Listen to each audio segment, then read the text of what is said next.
warahmatullahi wabarakatuh. Selamat datang rekan-rekan semua yang hadir di YouTube. Selamat datang pada acara sosialisasi program Magister Terapan Sistem Siberfisik yang akan dibuka oleh Politeknik Manufaktur Bandung di tahun ini. Baik, sebelum kita mulai acara ini, mari kita awali dengan basmalah. Bismillahirrahmanirrahim. Dan mari kita dengarkan lagu kebangsaan Indonesia Raya.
Baik, rekan-rekan, dalam sosialisasi di siang hari ini kita akan membahas beberapa hal terkait pembukaan program studi Magister Terapan Sistem Siberfisik di Polman Bandung ini.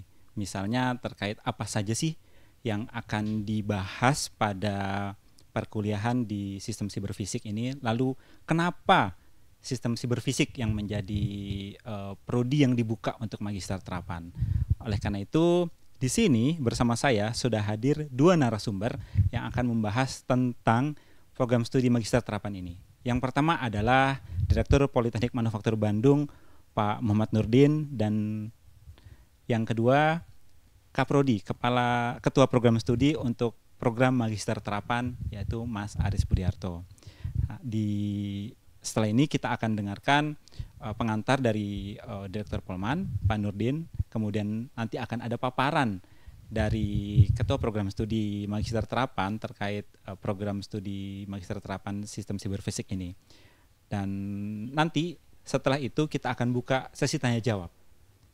Nah, jadi teman-teman yang ada pertanyaan terkait tentang program ini, teman-teman yang tertarik untuk mengikuti program ini, silakan mengajukan pertanyaan di kolom chat YouTube. Di kolom live chat, di situ teman-teman silahkan tuliskan pertanyaannya. Nanti setelah pengantar dan paparan disampaikan, pertanyaan-pertanyaan itu akan saya sampaikan kepada kedua narasumber dan nanti kita akan diskusi di sana. Baik, yang pertama kita akan dengarkan pengantar paparan dari Direktur Politeknik Manufaktur Bandung, Bapak Muhammad Nurdin. Pak Muhammad Nurdin merupakan lulusan dari Polman Bandung dan ya secara program sarjananya beliau jalani di Universitas Jenderal Ahmad Yani dan program magister beliau jalani di SBM Institut Teknologi Bandung, dan banyak penghargaan-penghargaan yang telah beliau terima dan riwayat pembicara pemakalah menjadi pembicara pada workshop PUT Green Tourism, kemudian di PNUP Politeknik Negeri Ujung Pandang ya Pak ya, dan juga International Workshop on COT Development. Baik, tanpa berlama-lama kita berikan kesempatan kepada Pak Muhammad Nurdin untuk menyampaikan pengantarnya. Silakan Pak Nurdin. Baik, terima kasih Mas Aji. Bismillahirrahmanirrahim. Assalamualaikum warahmatullahi wabarakatuh. Selamat siang dan salam sejahtera kita semua. Yang saya hormati di sini ada Pak Aris. Yang saya hormati di sini ada rekan-rekan nih dari S2, Pak Aris Budiarto sebagai apa nih Mas, nanti KPS ya, Kaprodi ya. Kak Prodi, kemudian ada Mas Aji, ini tentunya kalau mahasiswa pasti kenal lah. Ya, beliau pun terlibat di dalam program studi ini karena beliau sama-sama dari AE. Pertama-tama saya cukup syukur alhamdulillah hari ini pada akhirnya Polman meluncing program S2. S2 yang sudah lama sekali ditunggu-tunggu ya. Sebetulnya S2 yang kita harapkan itu lahir dari jurusan tertua, yaitu jurusan manufaktur engineering. Namun usulan ini belum selesai, masih dalam proses, mudah-mudahan nanti menyusul. Justru ini dari jurusan yang paling bungsu lahir S2-nya, karena selain sudah mumpuni dan kesiapan baik dari sisi personal atau dosen, kemudian juga dari sisi keilmuan yang terus berkembang, dan saat ini rasanya keilmuan ini cukup ditunggu-tunggu karena persoalan-persoalan di industri yang saat ini sudah memasuki industri 4.0, tentunya S2 yang kita launching ini akan memberikan solusi, harapan saya atau mungkin harapan industri terhadap persoalan-persoalan industri yang dihadapi saat ini dan ke depan ya. Rasa syukur ini ingin saya sampaikan kepada seluruh sivitas akademika Polman Bandung berkat dedikasi dan tentunya kerja keras dari pihak-pihak yang terkait sehingga izin dari pembukaan prodi ini sudah diberikan dan saat ini kita launching agar segera dimulai. Mengikut sejarah tentunya hari ini atau tahun ini 2024 adalah hampir Polman ini masuk ke 50 tahunnya ya. Meskipun secara peresmian tahun 77, jadi nanti 2007 mungkin secara resmi kita 50 tahun, tapi beroperasi 76, berarti kita nanti 2026, 2 tahun lagi kita memasuki usia 50 tahun. Namun kalau mengikuti dari program pengembangan pendidikan vokasi di tanah air yang dimulai dari dibentuknya atau ditandatanganinya kerjasama pihak Swiss dengan Indonesia, di mana dibangunnya itu boleh dikatakan groundbreaking itu di tahun 1974, jadi 50 tahun saat ini. Jadi rencananya tahun ini pun pihak Swiss sendiri, terutama Swiss Contact, ingin merayakan jubileum 50 tahun pendidikan vokasi di tanah air. Ini kita harapkan juga bisa dilaksanakan di Polman supaya secara historis dan juga secara secara teknis kita memang mengawali sebelum lahirnya politeknik-politeknik lain yang sekarang tersebar di seluruh Indonesia. Ada 44 politeknik negerinya, belum lagi yang swastanya, yang melalui dukungan Polman maupun berdiri karena dampak dari pengembangan PMS saat itu. Jadi kalau melihat dari sejarah itu, sebetulnya saat ini Polman membuka S2 ini agak terlambat kalau dari sisi usia Polman yang sudah mau memasuki 50 tahun, karena politeknik lain kalau saya hitung ada 4 atau 5 politeknik sudah memiliki S2-nya. Malahan untuk program studi yang bidang kita, sistem bidang manufaktur, itu sudah dibuka di Politeknik Negeri Malang, ada di Politeknik Negeri Ujung Pandang, ada juga di mana kalau salah di Jakarta, atau di Politeknik, ada 3 kalau salah ya. Jadi dalam hal ini program studi yang S2 ini kita agak sedikit ketinggalan, meskipun saat itu Polman sudah ditugaskan, diberi penugasan saat itu Polman untuk manufakturnya, kemudian PENS waktu itu untuk elektronika, lingkup elektronika, kemudian Polban untuk sipil waktu itu. Tapi yang terjadi ternyata kesiapan dan berbagai hal tentang kondisi atau faktor-faktor yang mendukung terselenggaranya program studi tersebut, itu mungkin Polman baru sekarang.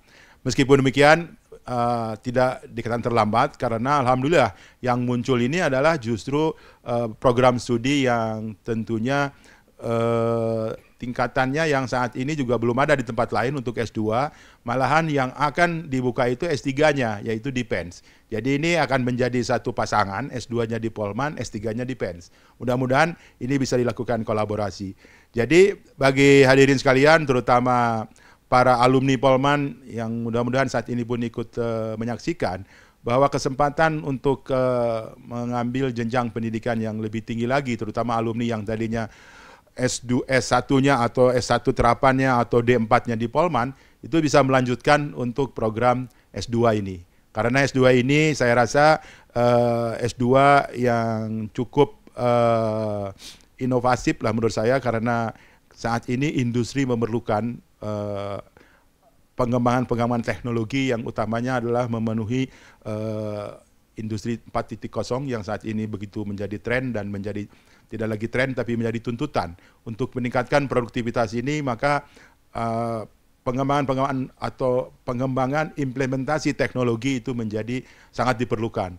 Sehingga kasus-kasus industri ini kalau bisa diambil dan dilakukan dengan program S2 ini, karena S2 ini adalah lebih kepada mengoptimalkan pemanfaatan teknologi, pengembangan penerapan teknologi terhadap produk-produk yang tentunya memiliki inovasi teknologi yang tinggi. Ini harapan saya di sini sebagai pimpinan saat ini, dan ini betul-betul sangat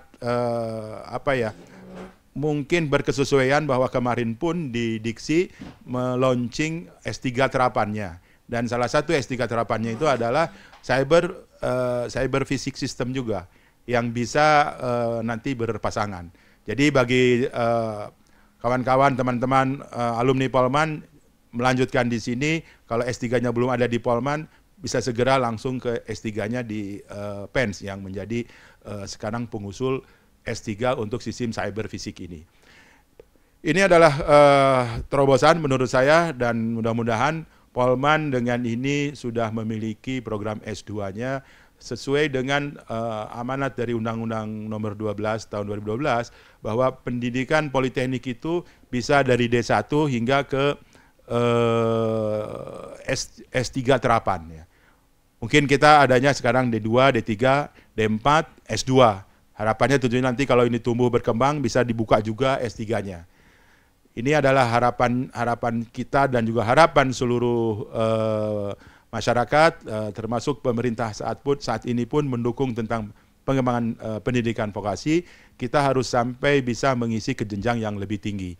Supaya apa? Supaya tentunya hal-hal yang berhubungan dengan persoalan industri ini bisa diselesaikan oleh kita sendiri. Jadi tenaga ahli, persoalan atau problem industri bisa dikaji, diselesaikan di kampus yang memiliki program S2, S3, dan S2 Polman tentunya saya berharap nanti pun akan melakukan solusi atau penyelesaian masalah-masalah yang ada di industri yang dijadikan menjadi kasus-kasus perkuliahan di sini, mungkin TA-nya juga demikian, karena tentunya dengan adanya S2 ini maka penerapan atau optimasi penerapan teknologi melalui inovasi produk, jadi inovasi teknologi terhadap pengembangan produk itu bisa berjalan seperti yang diharapkan industri secara efektif dan efisien, karena memang ada tenaga ahli yang dilahirkan dari program ini. Jadi sekali lagi saya menyambut akan di launchingnya ini, dan izin sudah ada. Di dalam persiapan di dalam pun rasanya tim sudah ada, karena pada saat pengusulan pun tentunya dosen pengampunya pun sudah ditetapkan, dan Pak Aris juga ini sebagai senior di jurusan AE ini pun adalah menjadi kaprodinya. Tentunya para alumni kenal semuanya kepada Pak Aris Budiarto ini, beliau yang akan menjadi kaprodi di S2 terapan sistem cyber fisik ini. Jadi dengan mengucap alhamdulillah, mari kita dukung, kita dorong pengembangan atau pembukaan prodi ini, dan saya berharap banyak alumni ataupun pihak lulusan S1 yang berkeinginan mengembangkan keilmuannya di bidang cyber fisik ini, itu kita undang lah, kita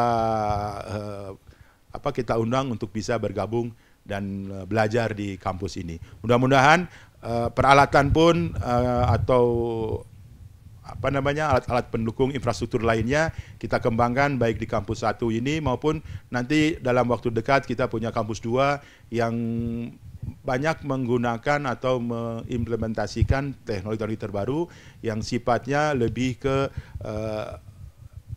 sistem manufaktur yang lebih smart, kita sebut smart manufacturing, sehingga cyber fisik ini bisa diimplementasikan karena peralatan kita juga sudah mendukung ke arah sana. Insya Allah dalam waktu dekat tahun ini pun gedungnya dibangun, peralatannya diadakan melalui program SBSN, dan mahasiswa nanti mungkin di dalam, karena S2 ini kan tidak lama, dalam 3 semester sudah melakukan kajian-kajian, insya Allah tempat peralatan sudah tersedia, dosen tersedia. Tinggal mari kita cari kasus industri yang bisa kita jadikan sebagai kasus yang diselesaikan di kampus ini melalui magister terapan sistem cyber fisik ini. Demikian dari saya sambutannya, mudah-mudahan kita dimudahkan, diberkahi dengan dibukanya program S2 ini, yaitu S2 Sistem Cyber Fisik. Terima kasih. Warahmatullahi wabarakatuh. Waalaikumsalam warahmatullahi wabarakatuh. Terima kasih kepada Pak Nurdin atas pengantarnya terkait pembukaan program studi Magister Terapan Sistem Siberfisik ini. Jadi sebenarnya ini terlambat ya Pak ya? Betul. Tapi lebih baik terlambat daripada tidak sama sekali. Begitu. Boleh minum ya? Oh silakan Pak. Ya baik, jadi begitu teman-teman, dan dengan pengantar dari Bapak Direktur Polman tadi, secara resmi program studi Magister Terapan Sistem Siberfisik ini kita buka. Dan untuk teman-teman yang tertarik untuk mendaftar, informasi terkait pendaftarannya bisa diakses di situs Polman Bandung. Kalau nggak salah mulai tanggal 26 ya Mas ya? 26 bulan ini ya? 26 Februari. Betul. Baik, berikutnya kita akan dengarkan paparan dari Ketua Program Studi Magister Terapan Sistem Siberfisik ini, yaitu Mas Aris Budiarto. Mas Aris Budiarto menyelesaikan studinya S2 di Teknik Elektro di Institut Teknologi Bandung dan doktoralnya pada bidang administrasi pendidikan di Universitas Pendidikan Indonesia. Dan beliau memiliki pengalaman yang cukup banyak dalam pendidikan nasional, misalnya menjadi reviewer dalam beberapa aktivitas dan juga menjadi ya di dalam di Kemenpadin juga dan di Letkerma Dikti, dan publikasi beliau juga banyak. Yang terakhir, 4 yang terakhir adalah yang terbaru ini di International Journal of Robotics and Automation, lalu di International Science Mechanical Engineering, dan di Journal of Computer Engineering System and Science, dan masih banyak lagi. Dan riwayat pekerjaan beliau yang paling update sekarang adalah sebagai Ketua Program Studi Magister Terapan Sistem Siberfisik. Baik, tanpa berlama-lama, saya persilakan kepada Mas Aris Budiarto untuk menyampaikan paparnya terkait sosialisasi Magister Terapan Sistem Siberfisik. Silakan Mas Aris. Oke, terima kasih Mas Haji.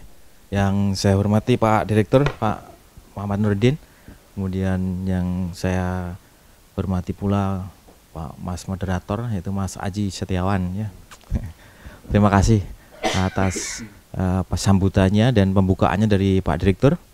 Terima kasih. Bismillahirrahmanirrahim. Assalamualaikum warahmatullahi wabarakatuh. Teman-teman audiens yang saya hormati, Polman Bandung sekarang sudah menginjak umur 50 tahun, mendengar 50 tahun 2027. Itu artinya kita sudah tua ya, kalau dalam manusia itu sudah tua dan lanjut usia. Artinya berarti kita harus banyak menorehkan sesuatu yang berhubungan dengan pendidikan tinggi, terutama dalam bidang vokasi.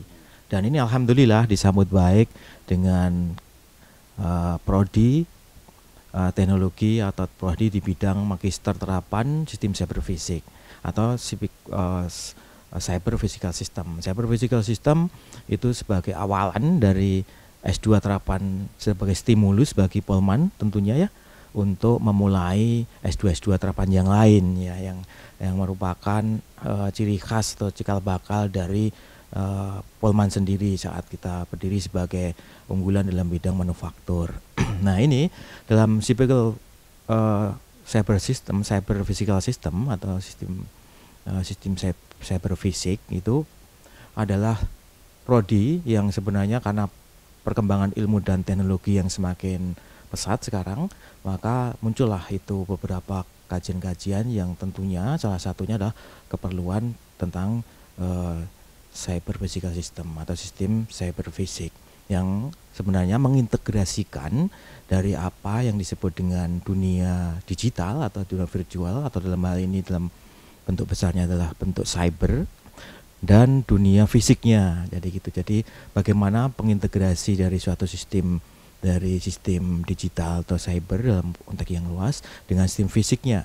Dan itu hampir semua terjadi karena perkembangan ilmu IT, information technology, dan yang berhubungan dengan internet dan cloud computing, yaitu komputer perhitungan cyber, dan perhitungan adanya teknologi manufaktur atau perkembangan teknologi.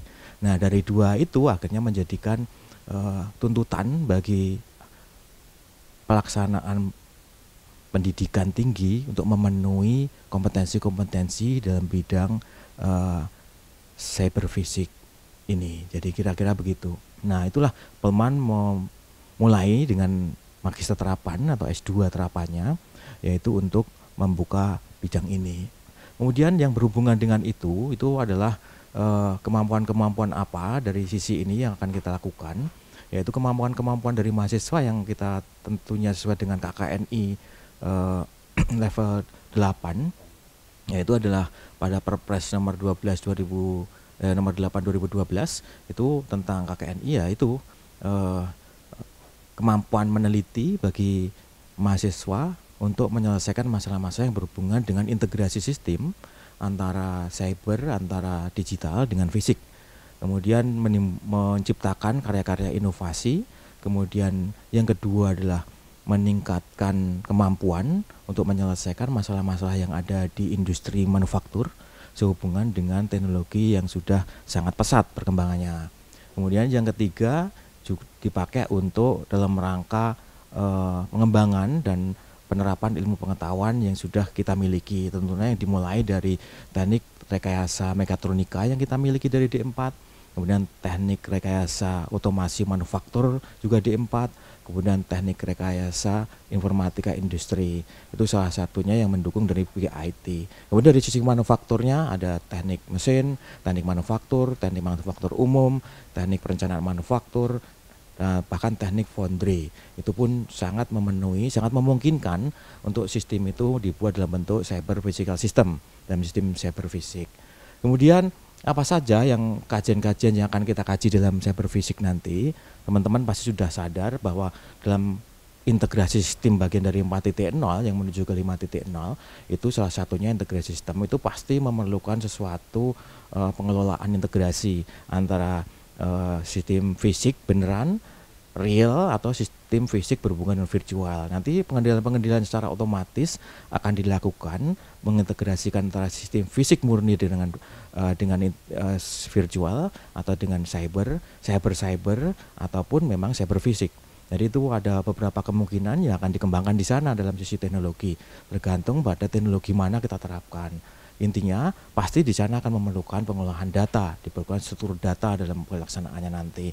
Itu strukturnya ya. Kemudian yang kedua, kita pasti perlu keamanan sistem informasi yang akan dijaga, bagaimana terjadi komunikasi dan keamanan dalam melaksanakan pelaksanaan pekerjaan di manufaktur. Kemudian yang ketiga yaitu tentang apa yang disebut dengan kecerdasan artificial intelligence atau artificial neural net, jaringan serap tiruan maupun kecerdasan buatan yang akan mewarnai sistem cerdas pasti karena dia menggunakan automation. Kemudian yang keempat itu berarti keempat berikutnya adalah merupakan kajian dari beberapa infrastruktur atau beberapa multidisiplin yang kita pakai. Kemudian penerapan banyak sekali di bidang CPS itu, yaitu mulai dari sistem manufaktur sangat luas, jadi bisa diterapkan di sistem irigasi, sistem transportasi modern, kemudian sistem-sistem yang berhubungan dengan manufaktur, kemudian sistem-sistem lain yang berhubungan dengan kesehatan, itu semua juga bisa. Jadi bagaimana memonitor pasien, bagaimana memonitor produksi, bagaimana memonitor suatu keadaan industri, bahkan sampai preventive maintenance itu bisa dilakukan baik otomatis, semi otomatis maupun full otomatis yang dilakukan oleh secara mesin mengganti manusia. Keunggulannya apa sekarang? Keunggulannya dengan sistem cyber fisik adalah banyak sekali, terutama dalam bidang optimalisasi sistem. Jadi kalau sistem itu bisa dilakukan secara automation, artinya sangat optimum, jadi mengurangi biaya produksi yang akhirnya akan meningkatkan pendapatan. Kemudian sistem otonomi, jadi sistem dia bisa mandiri, bisa melakukan kinerja dengan baik.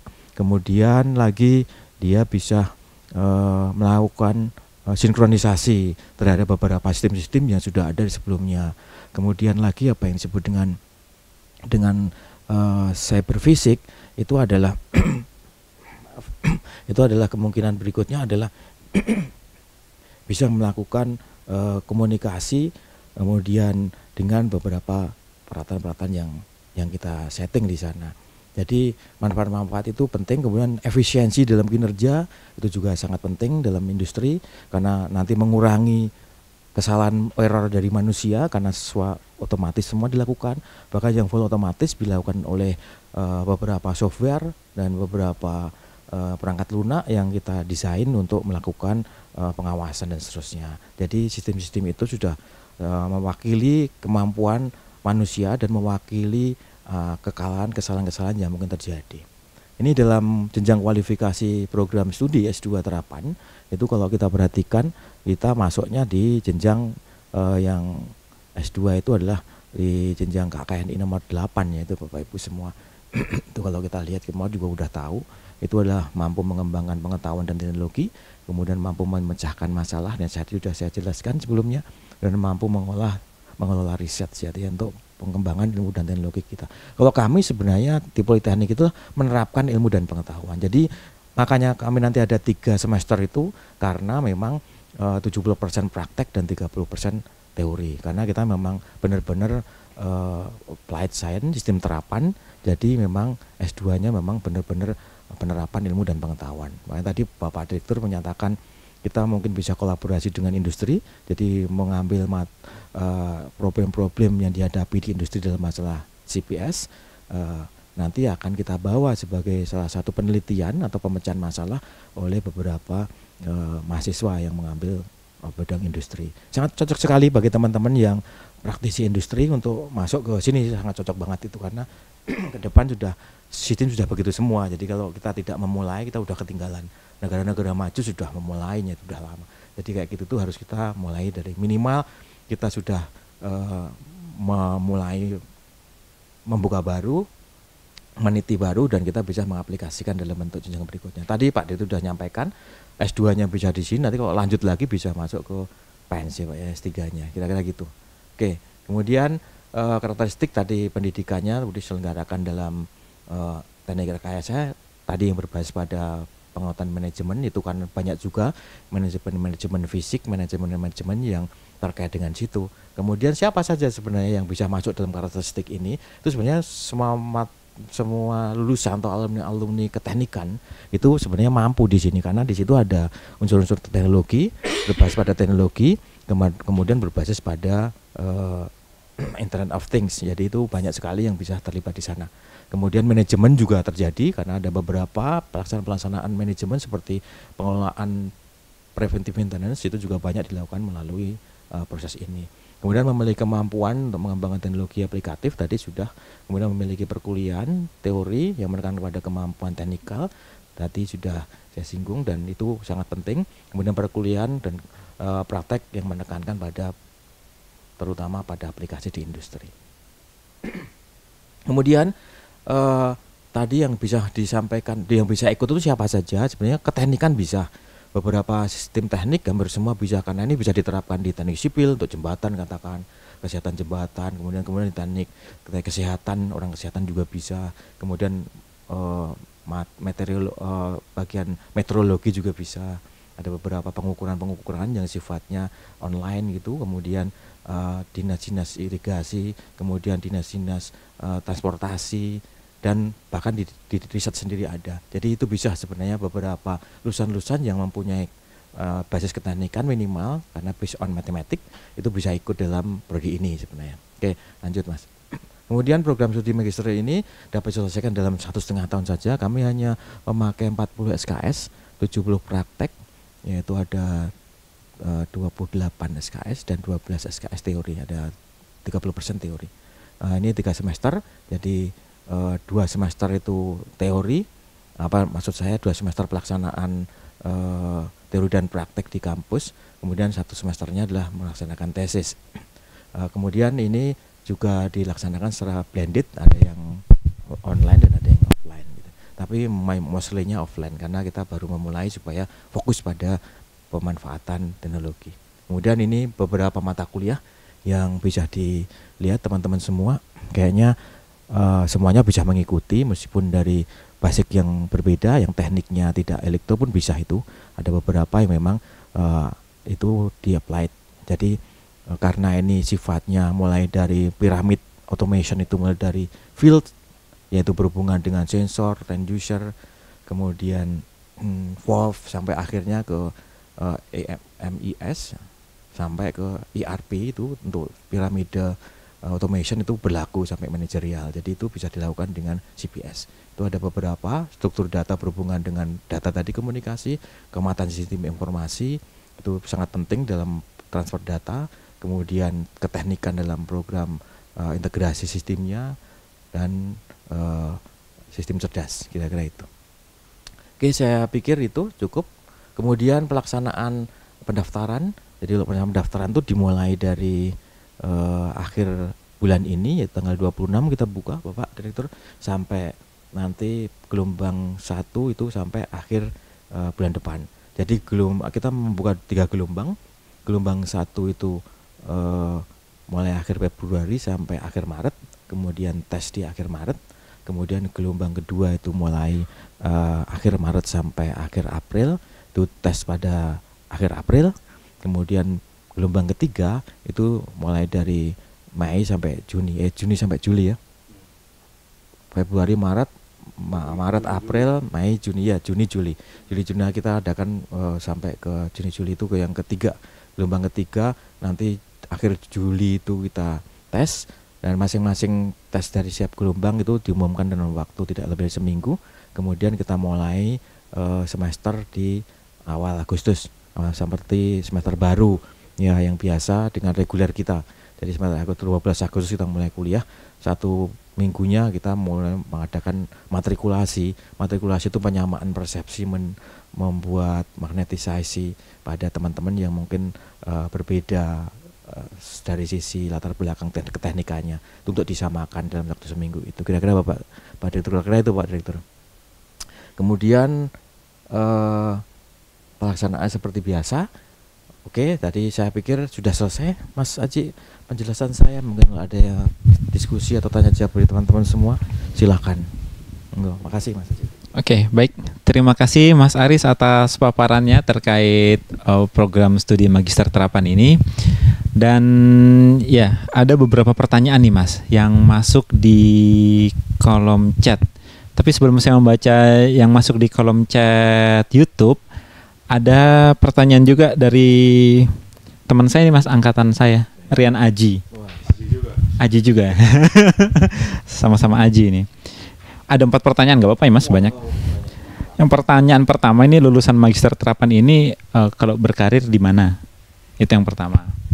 Terus kemudian yang kedua pertanyaannya adalah sistem kuliahnya seperti apa? Tadi sebenarnya sudah dibahas ya, bahwa ada daring dan ada luring. Nah mungkin tapi mungkin berapa persen daringnya dan berapa persen luringnya, seperti itu. Kemudian yang ketiga, terkait kalau jika ingin ikut program magister terapan ini, apakah harus sudah memiliki proposal tugas akhir? proposal riset. Dan yang keempat, dengan usia yang sudah di atas 40, apakah akan mampu mengikuti ya 40 sih masih muda sih sebenarnya. Sama, kan ini yang nanya teman sangkatan saya. Ya, apakah akan bisa? Seperti itu, Mas. Oke, terima kasih. Kang Aji, aduh. Assalamualaikum, ketemu lagi. Ya. Begini, yang pertama tadi adalah pertanyaannya adalah apa tadi yang pertama? Sistem apa kerja di mana? Nah, kalau bekerja, kalau CPS itu di semua tempat yang berhubungan dengan pengembangan sistem yang mengintegrasikan antara pengendalian yang berhubungan dengan fisik sama cyber atau sama digital itu bisa terjadi, bisa dilakukan, bisa diaplikasikan di sana. Jadi seorang pelaku manufaktur apalagi itu pasti pengembangan ke arah manajerial yang sifatnya automation, sifatnya pengendalian yang melibatkan antara fisik, baik secara fisiknya mulai dari sensor, transducer, aktuator sampai nanti pengelolaan sistemnya yang berhubungan dengan komputasi cloud computing atau virtual atau cyber itu ada di sana, pasti bisa diterapkan. Okay. Jadi ini sebenarnya sangat fleksibel, ini hampir semuanya kalau nanti teknologinya menggunakan itu diperlukan SDM seperti ini karena itu akan mengembangkan sistem ke arah ke depan kan tidak akan mengembangkan memproduksi produk itu menggunakan manusia terus, tidak, atau bahkan sistem produksinya, pengelolaannya, monitoringnya sudah dilakukan oleh mesin dan otomatis itu kita menggunakan automation nanti, atau tadi saya katakan full automation atau semi automation. Jadi satu dengan apa itu dengan sistem otomasi sebagian atau full automation. Kemudian yang kedua adalah apa tadi, maaf Mas? Yang kedua itu terkait dengan kuliahnya. Sistem kuliahnya berapa persen daring dan luringnya? Sebenarnya blended, ada yang virtual, ada yang online, ada yang offline. Tapi memang banyakan kita masih offline karena memang offline itu sangat perlu, setidaknya dalam evaluasi kami menyelenggarakan program studi. Supaya apa? Supaya fokus beneran pada 2-3 tahun awal ini kita itu benar-benar mengevaluasi. Tadi kinerja prodi itu seperti apa? Salah satunya dengan offline. Tapi offline itu juga berhubungan dengan teori dan praktek. Tapi ada juga online yang sifatnya blended tadi, cuma masih banyak offline-nya.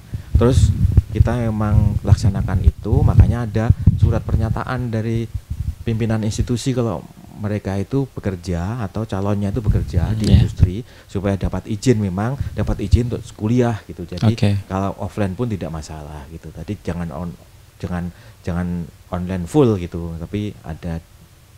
Kemudian yang ketiga adalah proposal. Tugas akhir. Jadi proposal itu gini, itu syarat awal sebagai awalan bahwa seseorang yang mendaftar itu sudah punya modal, kira-kira tesisnya akan mengembangkan apa. Syukur-syukur nanti sudah berkolaborasi dengan industri setempat dari penugasan pimpinannya untuk menyelesaikan masalah atau problem yang ada di industri bidang itu. Itu sebagai topik saja sebenarnya, topik untuk tesisnya. Supaya dalam waktu 1,5 tahun itu tidak terlalu mepet. Kalau masih nyari-nyari ngeraba-raba nyari itunya nggak ketemu, nanti bisa tidak sukses. Jadi akhirnya itu diwajibkan. Tapi paling tidak topiknya apa. Kemudian setelah ketemu topiknya itu kalau dalam website kita kan dimuat itu calon-calon pembimbing tesisnya. Calon-calon pembimbing tesisnya itu boleh dari prodi yang lain. Semua dokter yang ada di dalam website itu diperbolehkan menjadi pembimbingnya. Ya apa-apa yang ada di Polman ya, yang ada di Polman boleh untuk pembimbing, baik semua jurusan, karena emang jurusan CPS ini berlaku untuk semua prodi nggak masalah. Itu yang terakhir adalah masalah umur. Usia. Kalau umur jangan khawatir deh. Kalau jangan khawatir karena orang belajar tuh minal mati lalahti. Dari ayu. Dari ayunan sampai liang lahat ya nggak apa-apa, itu nggak masalah, nggak ada batasan umur kan, itu kan nggak masalah, umur kita batasi, kecuali kalau kedinasan yang membiayai itu yang menyeratkan umur. Oke, silakan. Mungkin dari Pak Nurdin, silakan Pak. Saya mau nambah yang nomor 1 aja Mas Aris.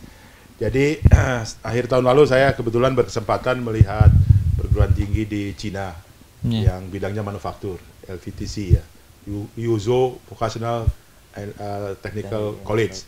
Sekarang mau jadi seperti Valenciennes, jadi University of Polytechnic. Nah, mereka jadi bersih tapi Politeknik gitu kan ya. Saya melihat di sana atau di Cina secara umum, dan Indonesia akan masuk ke sana, yaitu apa yang disebut dengan intelligent manufacturing. Jadi bukan karena orang itu tidak digantikan robot gitu kan, karena tidak mampu kerja, tapi sebenarnya di sana sudah mulai untuk pekerjaan yang repetitif, pekerjaan yang sifatnya sudah nggak cocok lagi oleh manusia itu diganti dengan robot, dengan robot begitu ya. Dengan robot itu ya seperti ada yang kuka atau apa tuh ya, gitu ya. Nah, jadi dalam hal ini prediksi saya ke depan itu bisa saja orang mempekerjakan orang yang repetitif, yang itu tidak manusiawi, dan bisa juga nanti mungkin sudah melanggar HAM mungkin ya. Artinya ke depan industri di Indonesia kalau mau lebih produktif pasti memasukkan unsur automation atau lengan robot lah katakanlah, menggantikan operator yang tidak bisa istilahnya mungkin lebih stabil lah. Ya di dalam kinerjanya, di dalam kepresisiannya tentunya. Tinggal sekarang bagaimana orang mengendalikan itu antara mesin dan robot itu berkolaborasi. Mungkin masih ada orang juga di situ. Jadi gabungan antara orang, robot dan lengan robot dalam ini ya dengan mesin itu yang perlu dilakukan kajiannya gitu Pak. Terakhir saya ke sebuah perusahaan mitra kita yang bikin pelek mobil, itu dia memperlihatkan bahwa saat ini satu line itu adalah satu operator dua mesin CNC. Dia hanya membubut pelek untuk bagian yang nanti akan dipasang ban itu ya. Di sisi lain ditunjukkan ada satu lengan robot itu bisa 4 mesin. Jadi untuk meningkatkan kapasitas dia lagi menghitung lebih baik yang ini saya upgrade operator ini menjadi tenaga untuk menjadi supervisor, tapi yang disupervisi robot. Tentunya pendidikannya harus meningkat, pemahamannya harus meningkat. Meskipun mungkin di level itu bisa saja dia hanya pada bagian tertentu dia belajar tentang automationnya. Jadi tidak level S2. Namun S2-nya tentunya yang mengkaji seluruhnya bagaimana sistem otomasi di industri itu memang perlu saat ini ke depan mungkin banyak diperlukan. Dan saya yakin apa yang disebut dengan intelligent manufacturing perlu lulusan-lulusan S2 seperti ini, Mas. Demikian tambahannya. Oke. Baik, terima kasih tambahannya Pak Nurdin. Jadi terkait dengan yang pertama karir itu bisa di mana saja gitu ya, karena pada akhirnya setiap domain pun bisa menerapkan dan akan menerapkan sepertinya karena tuntutan zaman revolusi industri keempat. Lalu kemudian terkait sistem pembelajaran kita akan blended, ada online ada offline gitu Mas ya, tapi sepertinya mostly offline ya Mas ya, karena juga kita banyak praktek di sini seperti itu. Itulah sebabnya teman-teman yang ingin mendaftar itu harus memiliki surat izin dari perusahaannya, kecuali memang perusahaannya punya dia sendiri Mas. Betul. Ya, jadi harus ada izin dari perusahaannya, bahwa karena akan banyak keluar di jam kerja untuk mengikuti perkuliahan secara offline. Betul. Lalu terkait tadi proposal juga sudah sebaiknya malah tema-tema yang ada di industri gitu Mas ya. Tema-tema yang menjadi masalah-masalah yang ditemukan di industri itu sendiri. Diangkat, dijadikan tesis, itu justru malah lebih bagus dibanding nyari-nyari masalah ya Mas. Ya. Dan yang terakhir terkait usia nggak ada masalah Mas ya. Jadi kita memang harus menuntut ilmu sampai kapanpun, asal kuat. Insya Allah kuat lah. Baik, berikutnya ada pertanyaan dari kolom chat di YouTube. Yang pertama tentang pembelajaran online, ini sudah tadi ya, sudah sama juga. Terus kemudian untuk lulusan D4 Polman, apakah harus masuk seleksi lagi? Apakah ada jalur cepat langsung masuk gitu ya? Ini pertanyaan dari Mushab. Ya. Mungkin bisa dijelaskan Mas. Kalau masuk itu sebenarnya tidak ada tes akademik, tidak ada. Tidak Kita ada, hanya ya? TPA sama TOEFL aja. TOEFL juga TOEFL like. Jadi Anda masuk dulu, nanti pokoknya standar TOEFL setelah lulus itu aja baru 150 minimal. Tapi kalau masuk kita hanya TOEFL like yang memenuhi kriteria minimal yang bisa kami terima untuk menguasai bahasa asing karena ada berhubungan teks-teks yang bahasa asing. Yang kedua hanya potensi akademik, tes potensi akademik. Jadi kalau itu sudah, saya pikir nggak ada tes lagi. Kemudian matrikulasi itu belajar bersama sebenarnya bagi yang mereka yang sangat berbeda dari latar belakang, itu kira-kira itu aja. Dan isinya juga matrikulasi hanya software engineering, applied software yang berhubungan dengan kegiatan nanti sama mathematics, science atau matematik logik. Oke, baik. Jadi untuk TOEFL-nya syarat angka 550 itu syarat lulus ya, bukan syarat masuk. 450 Mas. Oh, 450. itu Oh, iya, salah. 550 kalau mau keluar negeri ya. Ya, betul. Kalau kita 450. 450. Oke. Lumayan 100. Itu kalau sudah lulus. Tapi kalau pas masuk kita hanya mempersyaratkan tertentu yang sesuai ketentuan yang minimal yang harus dimiliki. Oke, saya pikir itu TOEFL-nya pun di Polman ya? ya di Polman. Oke. Semuanya jadi pendaftaran itu 500.000 tuh hanya itu saja, TPA, kemudian TOEFL like sama wawancara sudah. Oke, dan semuanya di Polman Mas ya. Ya. Oke. Kemudian ada lagi TPA-nya seperti yang umum-umum lah ya. ya betul, yang berhubungan dengan, karena kalau di pendidikan tinggi itu dan latar belakang sudah memenuhi, potensi akademik itu sudah bisa mengukur kemampuan seseorang menyelesaikan masalah yang dihadapi. Oke. Harusnya itu ya. Iya. Kemudian yang keempat, TOEFL dari luar itu bisa Mas. Misalnya sebelumnya sudah punya ini TOEFL. Iya. boleh. Nggak apa-apa, disertakan aja nanti dalam pendaftaran. Oke. Boleh Berarti boleh ya? dilampirkan aja. Apalagi yang masih berlaku ya, nggak apa-apa.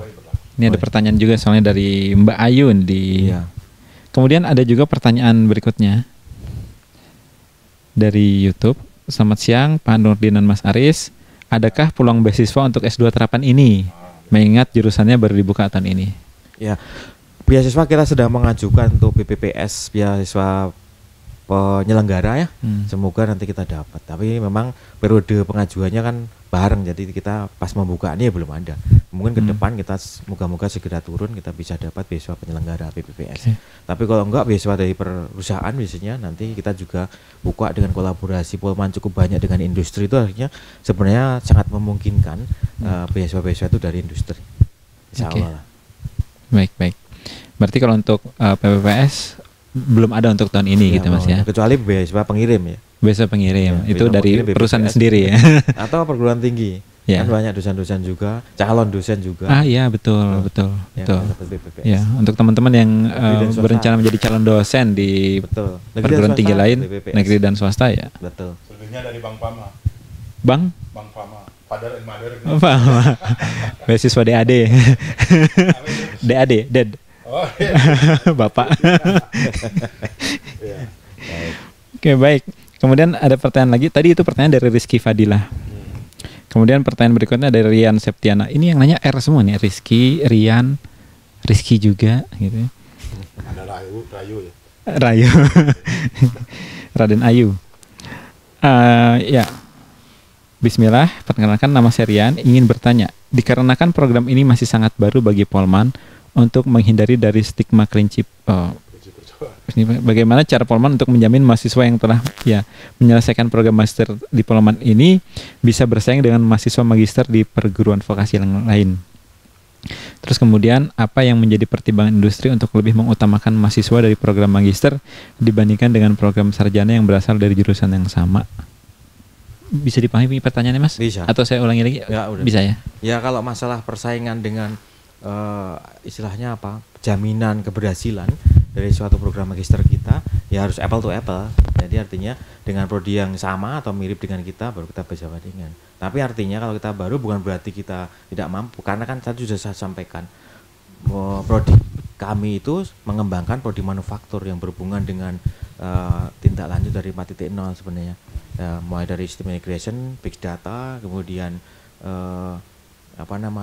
kemudian cyber, kemudian dan seterusnya yang lain, itu memperantarakan dari teknologi mekatronika, rekayasa otomasi maupun dari teknologi rekayasa informasi industri.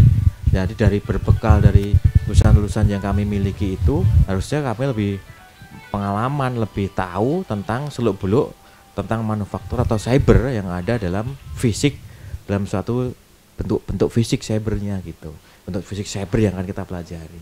Kira-kira ya sebenarnya memenuhi 3 atau 4 aspek tadi, yaitu security, kemudian struktur data, security, kemudian integration, sama kecerdasan sebenarnya. Ya kurang lebih itu yang mengandung itu. Kemudian yang kedua tadi dengan perguruan vokasi yang lain atau perguruan tinggi yang lain di bidang yang sama, apakah bukan untuk S2, sarjana, untuk kerja, untuk kerja yang di S2 dan magister, ya tentunya kalau perusahaan Anda maju dan mengembangkan sistem itu, pasti yang diambil pasti yang magister di bidang itu, karena dia lebih tahu bagaimana mengaplikasikan sistem cyber fisik. Karena cyber fisik itu kan tidak sederhana, perlu orang-orang yang memang mengerti dari latar belakang atau bisa dibentuk dari S2 terapan ini gitu. Insya Allah lah gitu, kira-kira ya pasti bermanfaat gitu, karena emang ke depan arahnya udah 4.0. Ya, betul. Oke, baik. Terima kasih Mas Aris. Silakan Pak Nurdin. Semakin ke depan ya, semakin kompleks di industri itu. Betul. Dan beberapa automation itu sudah mulai banyak dilakukan, sehingga kalau tidak ada yang mengelolanya atau bagaimana memilih dan juga memilah, tentunya jangan-jangan nanti terjebak perusahaan itu terhadap sistem automation yang akhirnya dia kesulitan. Nah, mungkin alumni S2 ini bisa masuk di perusahaan, mungkin jadi konsultan begitu ya, terhadap perusahaan-perusahaan kalau memang itu dibutuhkan setting dan seterusnya adalah pemantauan, sehingga keilmuan sistem cyber fisik ini sangat diperlukan manakala memang industri itu tumbuh berkembang, apalagi dengan automation tadi. Dan saya yakin ke depan begitu Mas ya. Iya, betul. Ya dengan adanya lengan robot aja, lihat aja industri otomotif itu bagaimana lengan robotnya banyak begitu. Kalau tidak dipahami sistemnya, betul. Saya rasa potensinya besar. Oke. Baik, kita break dulu 3 menit. Sebelum lanjut ke pertanyaan berikutnya. Break kita dikasih apa nih?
Oke, baik teman-teman, kita kembali lagi dalam sosialisasi program studi Magister Terapan Sistem Siberfisik. Kita masih akan membahas beberapa pertanyaan-pertanyaan yang masuk di kolom chat YouTube. Ada beberapa pertanyaan lagi nih yang masuk nih. Pertanyaan pertama dari Mas Supriyo. Su itu bagus, Priyo itu laki-laki. Laki yang keren berarti. Lulusan D3 atau S1 program apa saja Mas yang bisa masuk? Sepertinya tadi sudah dibahas ya Mas ya. Artinya dari ya silakan Mas. Oke, terima kasih Mas Supriyo. Jadi bukan D3, ya lulusan D4. Sorry, D4 betul Mas, D4. Oh ya. Saya yang salah baca. D4 atau sarjana terapan ataupun sarjana itu semua bidang-bidang yang based on teknik sebenarnya. Yaitu sipil bisa, mesin bisa, elektro bisa, informatik bisa. Sebenarnya kan sistem cyberfisik itu kan mengintegrasikan, jadi sebenarnya manage dari software engineering untuk integration itu yang harus mampu dilakukan, itu masih memungkinkan. Makanya ada matrikulasi bagi yang tidak berhubungan dengan IT tapi semuanya pakai IT dah, yang teknologi itu semua pakai IT. Setidaknya perantaraan hardware IT yang mungkin masih belum akan dipelajari nanti ketika dia belajar di sini, setidaknya itu. Oke. Nah, terkait matrikulasi tadi Mas ada pertanyaan juga dari Muhammad Faza ini. Sistem matrikulasinya seperti apa? Sistem matrikulasinya. Lalu lulusan prodi apa saja yang tidak perlu matrikulasi? Kalau yang tidak perlu matrikulasi yang tentunya tadi yang saya sampaikan dari teknik otomasi manufaktur ya. Betul. Kemudian teknik mekatronika itu sudah memiliki. Teknik elektro sebenarnya juga udah nggak perlu matrikulasi. Information teknologi itu nanti kita lihat, makanya nanti di dalam transkripnya atau dalam transkrip pendaftar itu kan ada dia membutuhkan tidak, kita akan pelajari di situ. Nanti kalau dia ada yang mendukung itu udah nggak perlu belajar, tapi kalau ada yang nggak mendukung itu kita terus. Kemudian teknik matrikulasinya hanya 2 saja kok, kita hanya software engineering, applied software engineering yang akan kita ambil dari salah satu, bisa Python bisa apa. Kemudian yang kedua matematika teknik aja. Udah itu aja. Jadi hanya ada 2 mata aja matrikulasi ya. Dan itu bareng-bareng satu kelas nanti. Bareng kan. Baik, ada pertanyaan berikutnya dari Rafza. Izin bertanya Mas, bagaimana prodi ini akan membina kurikulum yang dibuat dengan kecepatan perkembangan teknologi yang tinggi? Kemudian apakah terdapat kesempatan magang atau proyek kolaboratif dengan industri? Mungkin maksudnya bagaimana prodi sistem siberfisik ini beradaptasi dengan perkembangan di luar. Itu pertanyaannya terbalik tuh. Justru dengan adanya sistem cyberfisik ini mengadaptasikan dengan teknologi yang ada, kita menjemput untuk itu gitu. Jadi pasti kita akan sesuai karena emang teknologi sekarang arahnya sudah ke sana. Makanya kita justru mau menjadikan kurikulum kita tuh untuk link and match gitu ya dengan industri maupun menghadapi triple helix gitu ya. Nah, itu supaya nanti ke depan kebijakan pemerintah, kemudian kompetensi lulusan maupun pengembangan di institusi akademiknya itu sinkron gitu ya. Kemudian yang kedua tadi pasti itu akan terbina karena kita berkolaborasi dengan industri yang kedua.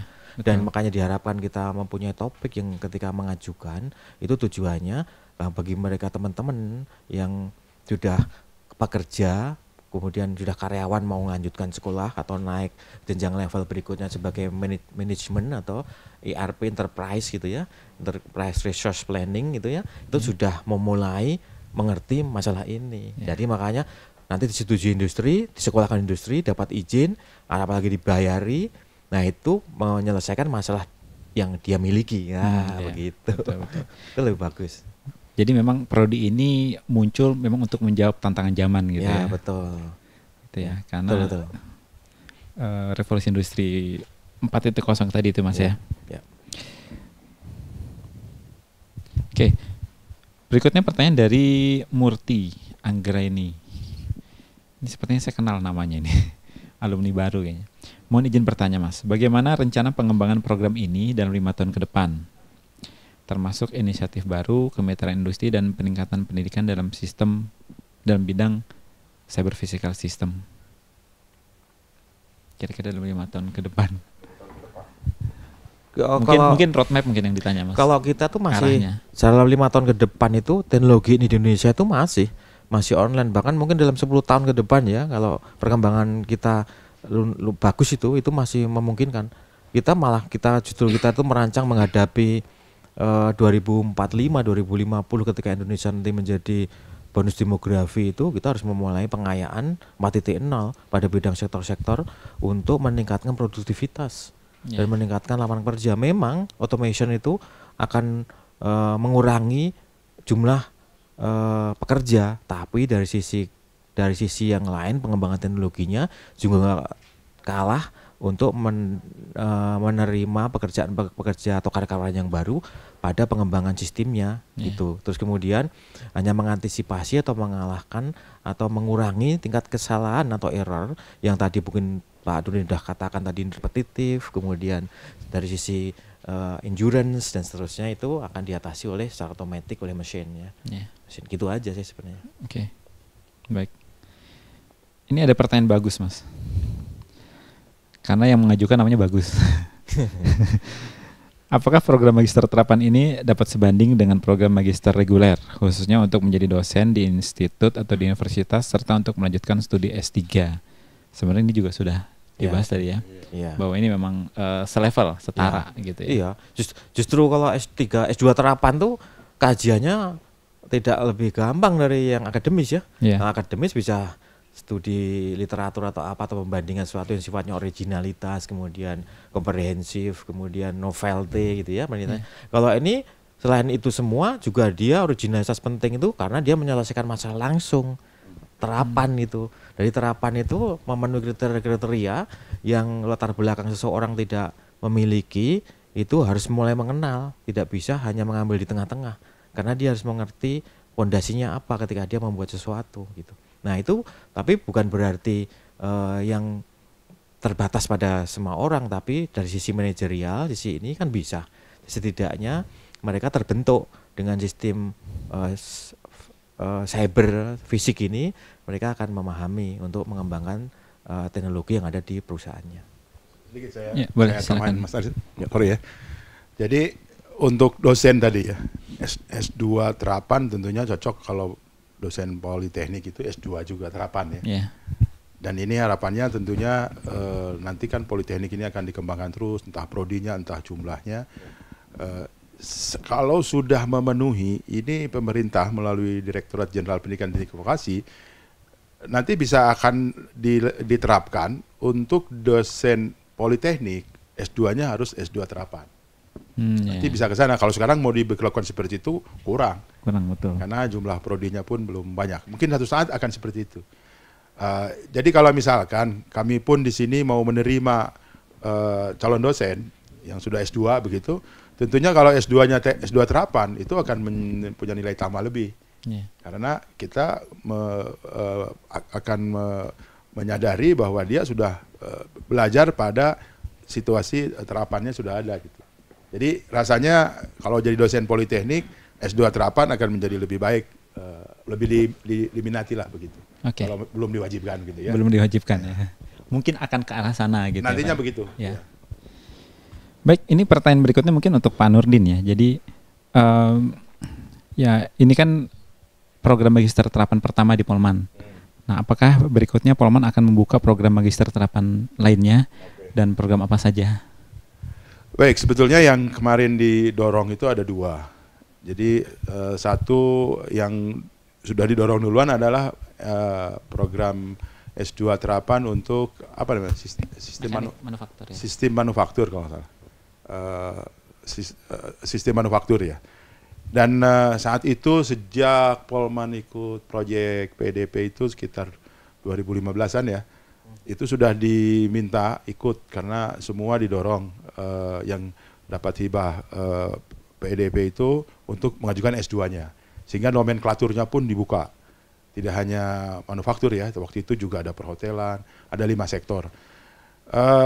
Polman mengajukan dan saat itu kekurangan dosen S3.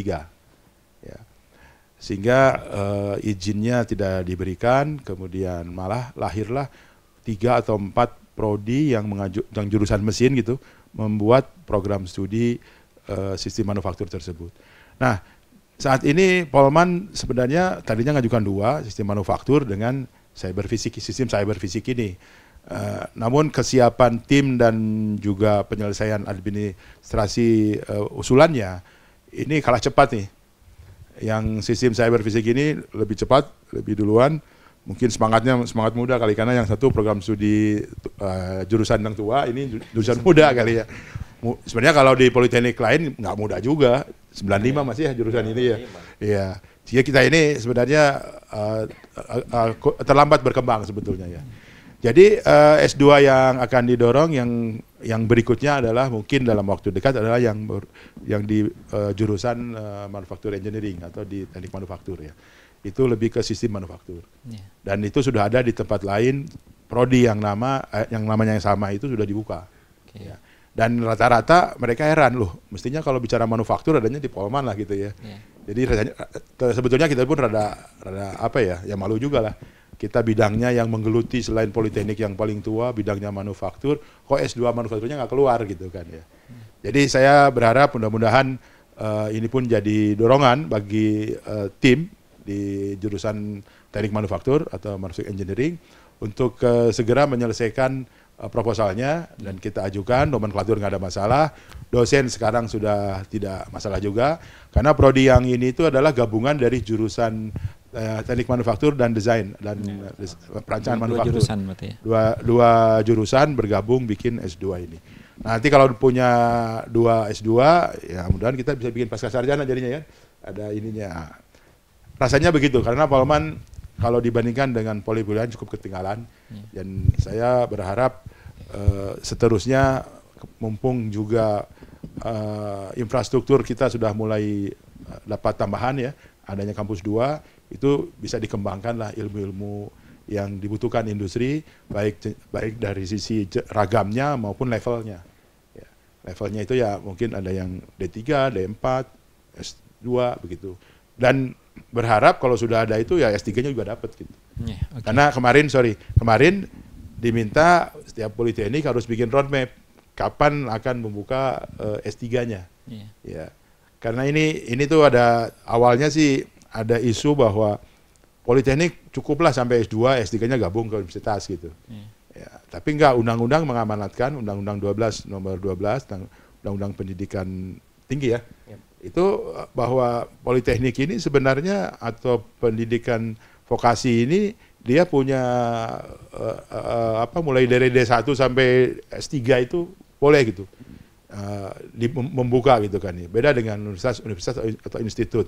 Dia kalau universitas itu mungkin D3 ada yang sekarang sekolah vokasi ya, ke atas begitu. Tapi kita ini ragamnya ada. Kenapa? Karena persoalan industri itu harus bisa diselesaikan dalam level-level tertentu.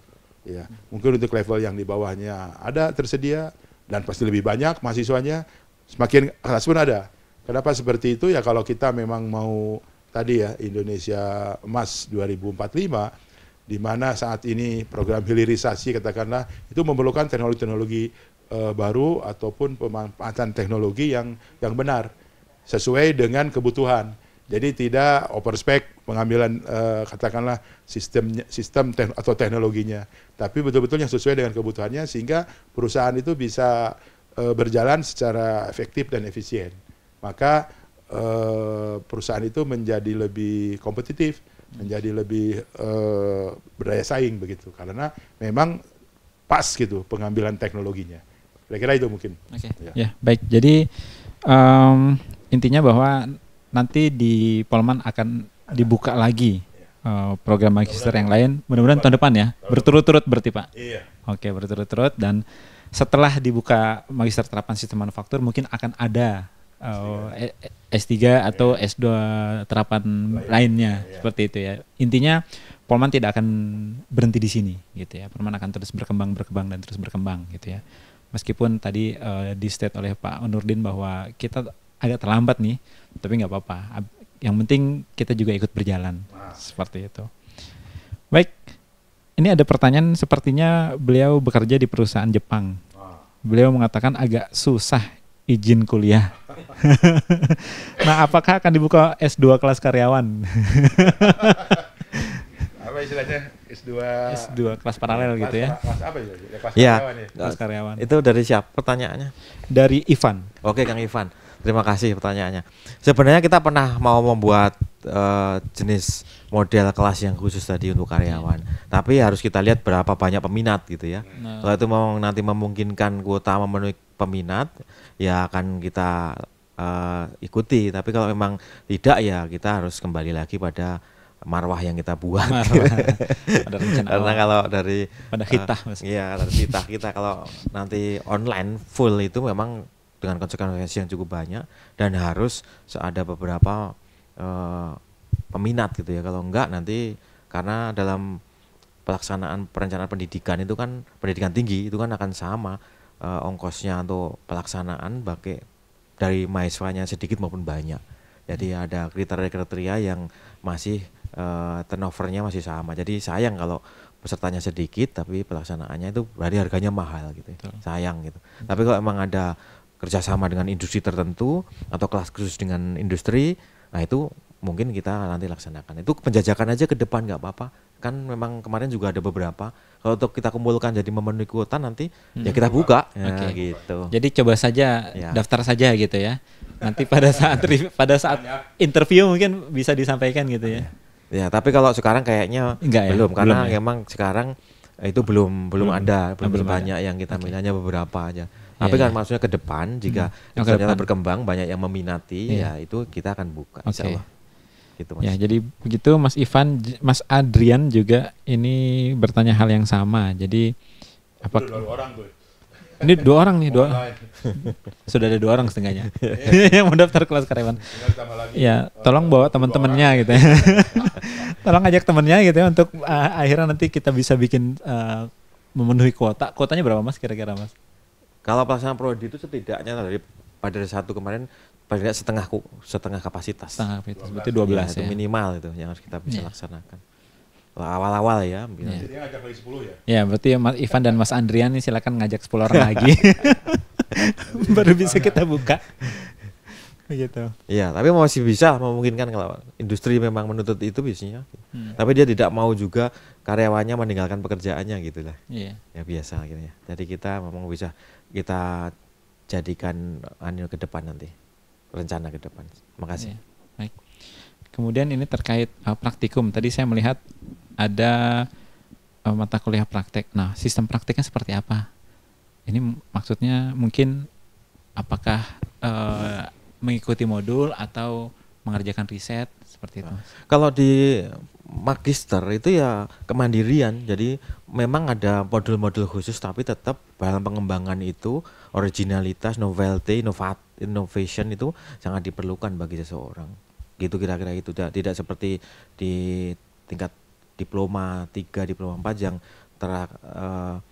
disusun atau melakukan pekerjaan praktikumnya based on prosedur gitu ya yang sudah diberikan dalam modul. Kalau mahasiswa S2 cenderung lebih merdeka. Lebih artinya. merdeka, betul. Ya, lebih Jadi merdeka. tidak mengikuti modular gitu ya. Modulnya ada tapi tidak bisa mengembangkan Ya, untuk itu. mengembangkan Ya, karena sendiri. makanya kemandirian itu sangat penting dalam hal Betul, ini. betul.